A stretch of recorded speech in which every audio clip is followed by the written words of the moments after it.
È un inizio di stagione da incorniciare per il nuovo calcio Padova femminile.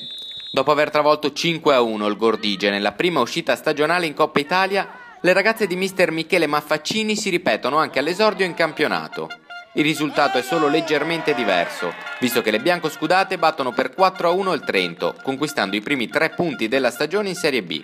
Un risultato mai in discussione, quello maturato sul campo sintetico di Via Vermigli, grazie soprattutto a una partenza sprint. Le ragazze biancoscudate sbloccano il risultato già dopo 9 minuti, con un gol di Dal Bianco, imbeccata da un assist di Ferrato.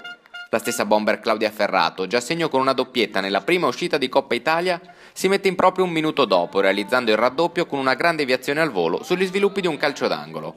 Il tris arriva al 36esimo con un timbro da fuori area di Ilaria Lancellotti, prima che a inizio ripresa le trentine accorcino le distanze con Dalla Santa, brava a finalizzare con un bel sinistro sul secondo palo un'azione corale.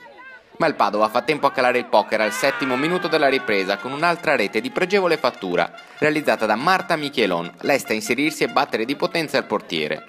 Negli ultimi minuti la gara perde di intensità, Claudia Ferrato cerca senza successo la doppietta prima che l'arbitro fischi la fine. Prossimo impegno fra 2 settimane, domenica 1° novembre, con il Padova che farà visita al Gordige.